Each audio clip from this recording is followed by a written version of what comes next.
Essa matéria aqui é muito interessante, tá? O Mauro Paulino é esquerdista, tá?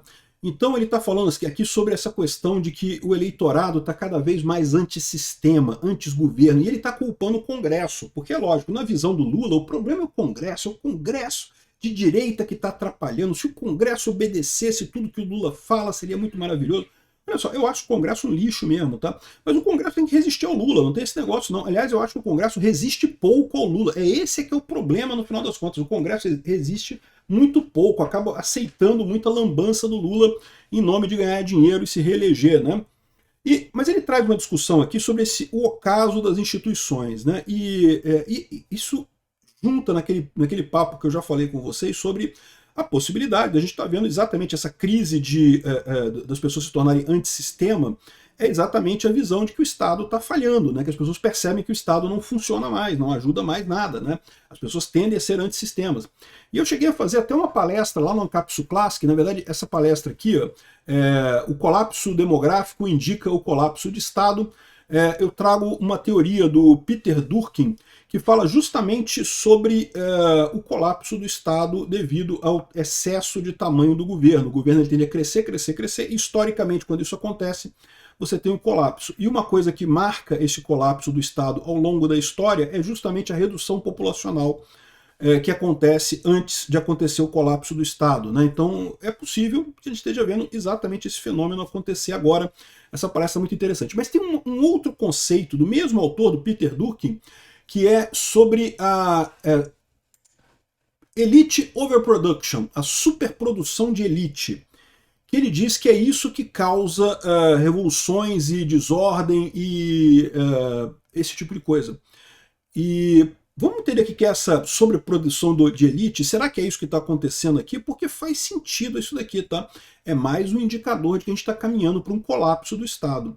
Ancapstão está vindo aí. Eu sou Peter Turguniev, esse é o canal Ancapso, e essas notícias foram sugeridas por John Adams, William LF e várias outras pessoas. Obrigado aí ao pessoal que sugeriu notícias lá no nosso site, no visãolibertaria.com, e obrigado a você que está assistindo o nosso vídeo. Se você gosta do nosso conteúdo, por favor, deixe o seu like e se inscreva aqui no canal, né?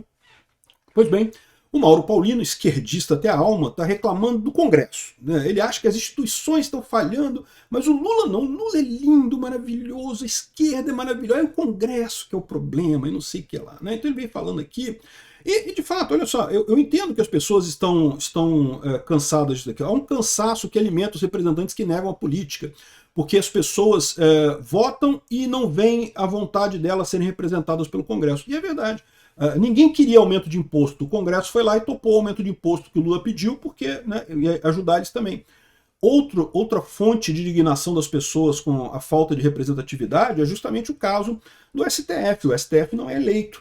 O STF começa a tomar decisões que são decisões políticas, então isso é uma anulação da votação das pessoas, né? Você votou, por exemplo, votamos no Bolsonaro para permitir que todos nós tivéssemos acesso à arma, que qualquer um que tivesse dinheiro pudesse comprar a arma, e o STF diz que não pode, não interessa. Ah, mas votou, mas está tudo certo. Não pode, porque a gente está entendendo aqui, tiramos aqui uma hermenêutica pentadimensional tirada do cu, e chegamos à conclusão que não pode ter arma não, que é proibido. Então, ou seja, e aí, como é que você resolve isso? Como é que eu faço para ter arma, então? Em quem que eu tenho que votar? Como é que funciona isso? Essa democracia que não pode fazer, só pode ir para a esquerda a democracia, não pode ir para a direita a democracia. Então, ou seja, fica uma coisa realmente que falta representatividade, né? Ele fala aqui que o problema do Congresso, que o Executivo sofre influência. Outra coisa engraçada que ele coloca aqui, né?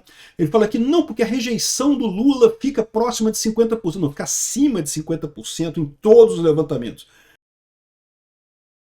Aí eu acho muito engraçado porque ele fala aqui que isso significa que o Lula vai ter que trabalhar para conseguir melhorar a aprovação dele, né? Quando era o Flávio, que tinha uma reprovação acima de 50%, o pessoal, não, tá vendo? O Flávio não tem chance, o Flávio acabou, o Flávio Bolsonaro acabou, não vai ter, não vai ganhar, porque rejeita mais de 50%, rejeitam o Flávio, então não tem chance. Quando é o Lula, que rejeita mais de 50% do Lula, não, o Lula vai ter que trabalhar para melhorar isso daí, coisa e tal. O Lula não vai conseguir melhorar isso daí. O Lula já queimou completamente qualquer ligação que ele tivesse de possibilidade de alguma coisa, né?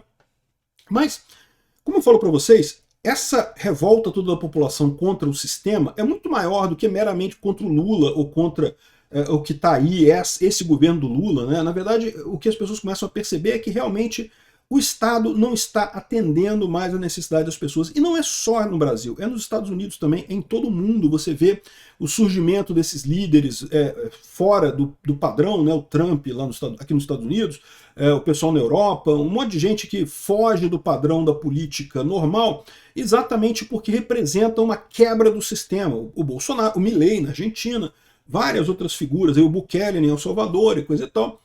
É isso que o pessoal quer. O pessoal quer um Estado que atenda às necessidades deles. Só que o Estado nunca consegue isso. O Estado é uma enganação por si só, né? O André Schauders traz aqui um artigo desse jornal aqui, o Brasil Jornal, falando sobre o absurdo que é a evolução dos salários no setor público versus o setor privado no Brasil. Como é que, nesse meio tempo aqui, a partir de 92, salários no setor privado cresceram só 5%, enquanto no setor público cresceram 73%.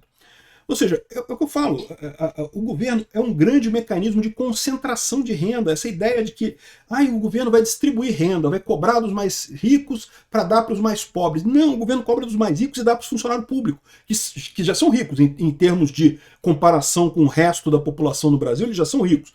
Então, ou seja, é um sistema que simplesmente não está funcionando mais. E isso é uma coisa preocupante na visão do Durkheim, né? Aqui, ó, saiu essa reportagem aqui, ó, em 2013. Já é antiga essa reportagem. Você vê que esse problema não é um problema atual, é um problema que já vem há bastante tempo, tá? E ele falando aqui justamente sobre o conceito de excesso de elites supereducadas como um problema para a sociedade, tá? Aqui a Bloomberg falou sobre essa teoria dele. Ele fala sobre o Império Romano, sobre a questão da Revolução Russa e coisa e tal. Aqui, ó, tem um artigo em que ele explica o que é o conceito de sobreprodução de elite e como isso traz a desordem e traz a revolução, né? Nesse tweet aqui, ó, o rapaz aqui faz uma explicação bem sucintazinha da coisa, que eu vou usar o exemplo dele aqui, né? Ele fala assim, ó, normalmente você costuma ver a revolução como o pessoal mais pobre derrubando as elites, né? Então a Revolução Francesa é porque os pobres franceses não tinham pão para comer, passavam fome, e aí eles foram lá e fizeram a revolução e derrubaram a monarquia francesa. E também na Rússia, né, quando teve a Revolução Comunista na Rússia, que foram os camponeses russos, né, que eram explorados pelo czar e foram lá e derrubaram o czar. Isso é a narrativa que é colocada, mas na prática, se você for ver o que aconteceu de fato na Revolução Francesa e na Revolução Russa, e na verdade em todas as revoluções, inclusive na Revolução Americana, todas as revoluções, é sempre a classe média contra a rica. Os pobres, o pessoal realmente pobre, está preocupado demais em conseguir comer no dia seguinte. Você não consegue. O pobre está preocupado em conseguir comida. Ele não tem tempo de pensar em revolução, que eu vou derrubar o proletariado, não sei o que lá. A verdade é essa. Ao longo da história humana, a revolução sempre foi uma classe já alta, uma classe já numa situação confortável, mas que está excluída da liderança do país e que quer mudar isso. Então é sempre uma revolução da elite para uma elite maior ainda. Né? É sempre assim. Aí ele dá vários exemplos aqui, ele fala que esse aqui é o autor, né, o Peter Durkheim, e ele fala aqui sobre a Revolução Francesa, ele fala que todas as pessoas que participaram da Revolução Francesa eram liberais, eram pessoas, né, profissionais liberais, eram advogados, eram filhos de pessoas ricas, enfim. O Lenin era rico. Até a Revolução Cubana, cara, Fidel Castro tinha dinheiro, o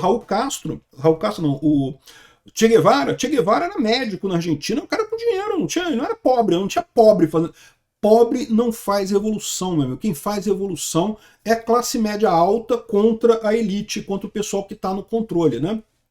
E aí, ele explica aqui como é que todo mundo era engenheiro, é pessoa rica e coisa e tal, e isso que causa as revoluções.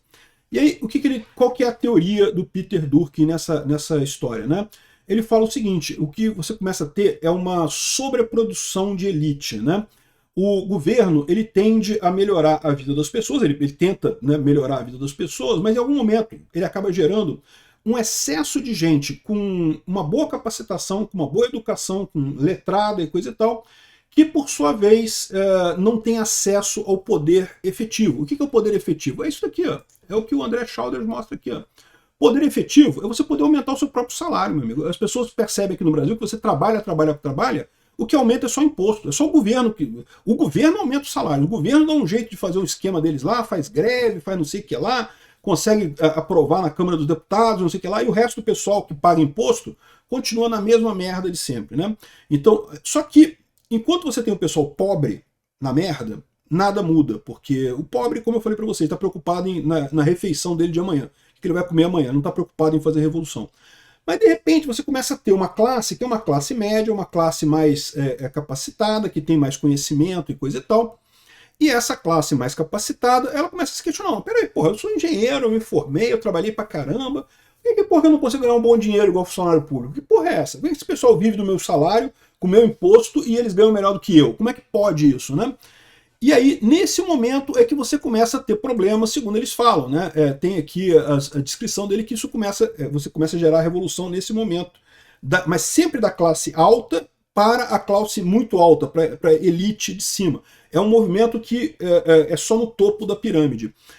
E que tipicamente não muda nada para as classes mais baixas, ou muitas vezes até piora, porque no processo de você trocar uma elite pela outra, né, muita gente entra em favor, muita gente perde favor, e no final das contas você acaba muitas vezes piorando a situação da classe mais baixa. Como eu falo para vocês, a Revolução Americana foi uma exceção, né? Ela funcionou. Os Estados Unidos gerou um país durante muito tempo, um país com muito mais liberdade, com muito mais melhoria econômica do que o resto do mundo, justamente por ter um Estado mínimo, né?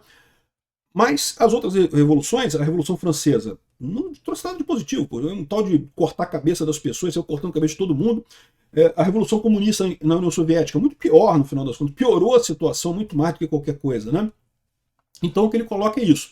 E ele diz que a gente está vivendo isso agora. Ele coloca aqui como o problema do Estado americano e coisa e tal, é justamente o fato de que nós temos hoje, aqui nos Estados Unidos, né, muita gente formada, muita gente com curso superior e coisa e tal, e que não consegue uma maneira de fazer isso valer, né?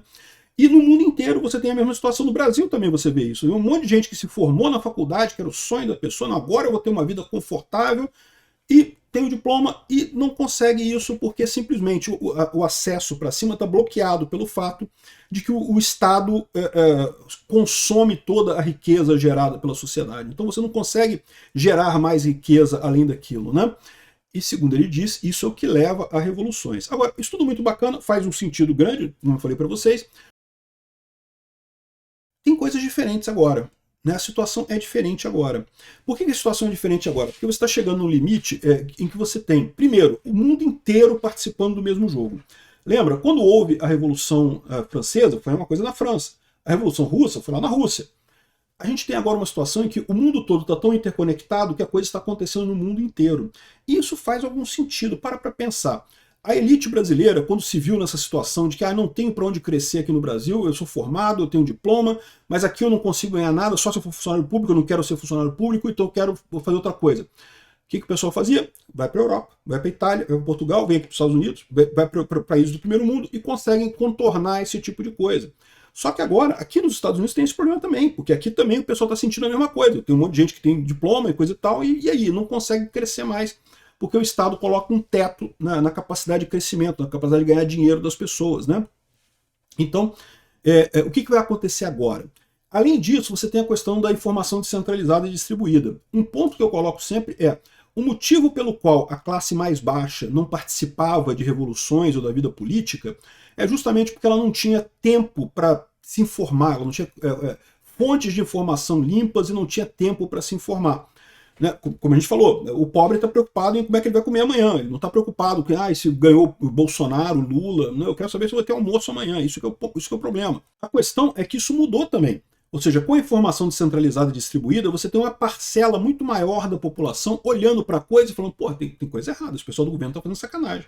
Eu queria votar para ter armas, eu não posso ter armas. Tem alguma coisa errada nessa democracia, né? Não está me representando. Você começa a ter um movimento que não é só da elite B contra a elite A. É um movimento de uma coisa muito mais ampla, né? Contra a elite que está lá em cima.